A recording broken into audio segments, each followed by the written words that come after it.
Amid a strained relationship between India and China, the Indian Defence Minister Rajnath Singh and Chinese Defence Minister Shangfu will hold bilateral meetings in New Delhi later today. The crucial bilateral will be held on the sidelines of the SCO Summit that's scheduled for tomorrow. We will talk about the SCO meet in a bit, but first let's tell you about today's bilateral meeting and why is that important. Indian Defence Minister Rajnath Singh will be hosting Chinese Defence Minister General Shangfu in New Delhi in a short while from now. Now, this will be the first meeting between the defence ministers of India and China since the Galwan clash of 2020. That's what makes this significant. Two nations, remember, clashed in Ladakh's Galwan Valley in May 2020. Ties between the two countries have seen a steep fall since that 2020 clash. Now, on Sunday, ahead of this crucial bilateral meeting, on Sunday, India and China held 18th round of military talks. Remember, 18 rounds of military talks have taken place so far to de-escalate the situation in eastern Ladakh since the Galwan clash. On Sunday, yet another round of military talks happened ahead of this meeting between the two defense ministers. Now, some context here. Wang Yi, now who is the China's top diplomat, he visited New Delhi last year and met, among other people, Indian Foreign Minister S. Jaishankar. So that meeting also took place. The new Chinese Foreign Minister visited New Delhi for G20 Foreign Ministers meeting. This in fact happened this year. In fact, last month he visited New Delhi, the new Chinese foreign minister. So all these meetings are taking place, and now the two defense ministers will be meeting ever since that Galwan clash took place. 20 Indian soldiers and an unknown number of Chinese nationals lost their lives in the Galwan clashes in 2020. The clashes prompted a long disengagement process that continues till this day. Meanwhile, several more face-offs have continued both in the eastern and western sectors. Indian side has made it clear to China that overall bilateral relations cannot be normalized until there are tensions along the border. So that crucial meeting that is going to take place between Shangfu of China and Rajnath Singh of India, that meeting, bilateral meeting, going to take place in New Delhi. We'll keep a close eye on that meeting. What are the key takeaways that come out of that meeting? There are great expectations from this bilateral meeting that is going to take place on the sideline of the SCO Summit that is scheduled to take place in New Delhi tomorrow. Remember, the arrivals of all the defense ministers going to take place later today in New Delhi. Most of the nations are sending their defense ministers. They will be attending that meeting in person. However, Pakistan will be attending that meeting virtually. The SCO Summit will look at in a great detail in just a moment from now. But first, let's concentrate on this meeting and between the defense ministers of India and China. That meeting, the first meeting that is taking place after the Galwan clash. The pictures of what you're seeing on your screens right now. That led to the ties between the two countries nosediving, and there have been several sort of tension points both in the eastern and the western sector since the Galwan clash.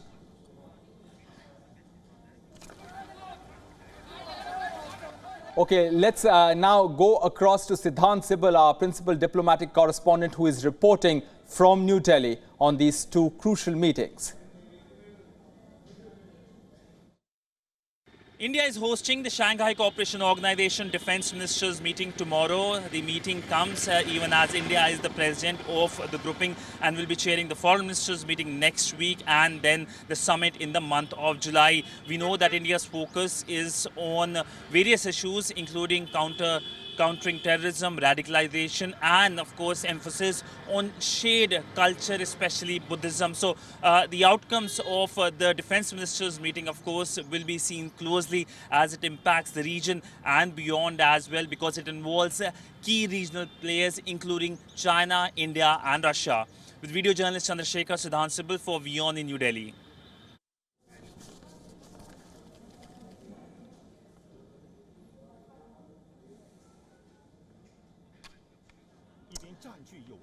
All right, so that one meeting that we are closely watching is between Li Shangfu and Rajnath Singh, the two defense ministers of China and India that are slated to meet in New Delhi today. The other meeting that we are tracking is the SCO Summit, the all eyes that are currently on the SCO Defense Ministers meeting tomorrow. The arrivals of the defense ministers of the member nations begins later today. Let's take a look at what's expected at that SCO Defense Ministers meeting that's going to take place in New Delhi tomorrow. The theme of India's 2023 chairmanship is Secure SCO. That's the theme of India's chairmanship in the year 2023. Now, India assumed chairmanship of the grouping last year. So, India is the chairman of the Shanghai Cooperation Organization summit meetings that are going to take place over the year. Ahead of the SCO meeting tomorrow, Indian Defence Minister will be holding several bilateral meetings, one of which is, of course, what we discussed with Li Shangfu. Now, among those attending this meeting is Russian Defense Minister. Russian Defense Minister Sergei Shoigu will be attending this meeting. It is his first India visit since the war began in Ukraine. So key people to watch out for in this meeting. India has long-standing ties, remember, with Russia and has so far not condemned Russian invasion of Ukraine. However, last year, Prime Minister Modi told Putin that this is not a time for war. Now, who else is attending this meeting? Pakistan's Defense Minister will be attending this meeting, but not in person. He will be attending that meeting virtually. Now, SCO policies are based on respect for sovereignty and territorial integrity. Remember, these are two important terms, sovereignty and territorial integrity, when it comes to that meeting, the bilateral meeting that is going to take place later today between India and China. Non-interference in internal affairs is also a key part of the Shanghai Cooperation Organization approach. The SCO Foreign Ministers meeting will be held next month. So this time, this is a Defense Ministers meeting. This will be followed by Foreign Ministers meeting that is going to take place next month. Now, let's tell you who all are the members of the Shanghai Cooperation Organization before we go across to our guests to analyze what these meetings are all about and the significance of that meeting. The SCO currently comprises 8 member states. Who are these 8 member states? India, Russia, China, Kazakhstan. These are 4 member states. The 4 other member states are Kyrgyzstan, Pakistan, Tajikistan and Uzbekistan. So 8 member states, and as per the United Nations, there are 4 SCO observer states. Which are these observer states? Let's bring that up. Afghanistan, Belarus, Iran and Mongolia. These are the observer states. They are interested in acceding to the full membership of the Shanghai Cooperation Organization. So these are the observer states. Now, there are certain dialogue partners. Who are they? Armenia, Azerbaijan, Cambodia, Nepal, Qatar. These are the dialogue partners. Now, there are more: Sri Lanka, Turkey, Egypt and Saudi Arabia. These are all dialogue partners. In 2021, in fact, the decision was made to start the accession process of Iran to SCO as a full member. Egypt, Qatar as well as Saudi Arabia became dialogue partners. So this is what the structure of SCO looks like. Now let's go across to our guest who is joining us today, Harsh V. Pant, who is the Vice President, Studies and Foreign Policy at the Observer Research Foundation in New Delhi. He is joining us. Thank you, sir, for speaking with WION. Hello. Sir, I want to begin by asking you, this is the first meeting between the defense ministers of India and China since the Galwan clash. Now, the fact that this meeting is even happening, what is the significance of that, and what do you think could be the key takeaways from this meeting? See, I think the meeting is happening in the context of the SCO Defense Ministers meeting. So this has to be looked at in that context. It is not a bilateral, primarily a bilateral engagement, but the SCO platform is being used for the two sides to continue to have a conversation.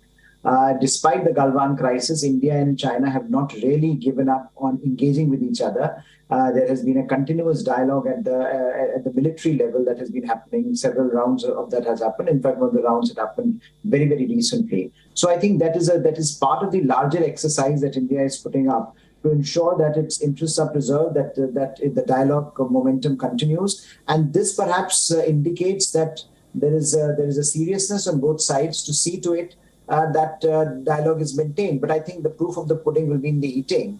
And so how China responds to this engagement, whether the Chinese defense minister brings anything new to the table, that will shape the future of these dialogues. But I think India has taken the initiative using the SCO platform to initiate a direct defense ministers dialogue so as to ensure that the defense mechanisms that are available between the two nations are not completely in tatters. And I think it's an important moment which perhaps it would be useful for China to utilize if at all it is serious about its India relationship. Right. Mr. Pant, you have been following this topic very closely ever since the Galwan clash happened. What are the signals from China so far? Is it still belligerent, or has it seen a reconciliatory approach, or is it still aggressive in the signals that it has given? Because there have been 18 rounds of military talks so far. I think we have had some successes in those 18 rounds where some parts of where we have disengaged in some parts of the disputed areas. But I think China continues to maintain a very, very aggressive stance in its dealings as far as Indian boundary is concerned. We have seen, for example, how they have renamed some of the areas in Arunachal recently. So I think what the Chinese are doing is they are signaling that while they are interested in negotiations, they will continue to push through their agenda when it comes to the boundary. And on the other hand, India is also indicating, while it sees no harm in engaging China, it is putting up a robust defense of its interests. It is putting up a robust defense of its military by its military on the border, and it wants to ensure that if at all a crisis is coming, then India is well prepared for it. So I think India's signals are as potent as Chinese signals, but it is up to China to decide how it wants to take its India relationship, because as the Indian foreign minister has said, that this is an abnormal time in India-China relationship. And unless Chinese make some decisions, it's very unlikely that abnormality is going to go away. Okay, we'll talk about that abnormal relation in just a bit, but I want to bring your focus on the larger SCO meeting that's going to take place tomorrow, the SCO Defence Ministers meeting. What are your expectations from that meeting? I think SCO for India is an important platform as it allows India to have a continuous engagement with a very important part of its periphery, the Central Asia. And we have seen how Central Asia and Central Asian nations, we have had a long historical relationship with them. But increasingly in today's context, we have seen the rise of extremism, terrorism emanating from that part of the world.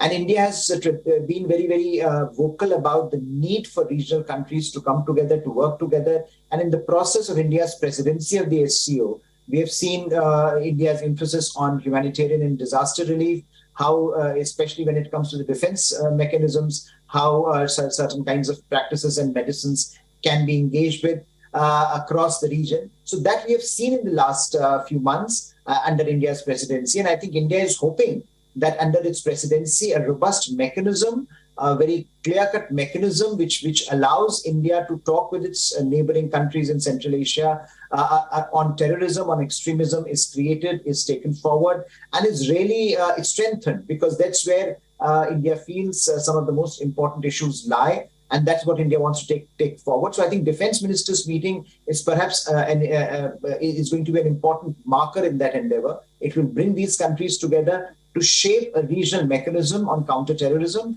Also, perhaps, I think something that you mentioned earlier on, India is going to emphasize the centrality of certain key principles like sovereignty and like territorial integrity. And I think that's where the China question becomes also interesting, because India is signaling that unless we respect some of these basic tenets of interstate relations, it's very difficult for SCO to live up to its expectations, And it's very difficult also to have bilateral mechanisms within the individual countries if those countries are not interested in respecting these basic principles. Yes, indeed. Let's come back to that abnormal relation between India and China. That's what the foreign minister spoke about. I want to understand from you, sir, when there is an outstanding issue like the border issue between the two countries, how much does that hamper diplomacy in other sectors, other areas between the two countries? New Delhi is making a point that it is now central to the way it looks at its diplomacy vis-a-vis China. In the past, India and China had come to terms with each other through a mechanism where the understanding was that let's keep talking about the boundary problem. Let's keep talking about the issue, which is very, very contentious and it will take time to resolve. So while we were talking about the boundary issue, the border problem, we were also continuing our engagement in other sectors, whether it was trade and investment, whether it was education, whether it was people to people and cultural ties. But now after Galwan, India has taken a position that unless China goes back to the March 2020 positions, unless China restores the status quo ante on the border, it's very difficult to move forward because there is a widespread trust deficit. If China is unilaterally changing their status quo on the border, then there is no point in having a dialogue mechanism with China where the outputs of those dialogue mechanisms are not respected. So I think we have seen a change in India's position. And that change is a very important and interesting change because it makes it very clear to China what India's red lines are going to be when you talk of diplomacy in other sectors other than border. So I think India is putting the border question now front and center in its engagement with China. And it is the ball is frankly in China's court, how it wants to play that. The ball is in China's court. Harsh Vipan, thanks very much for joining us with your perspective.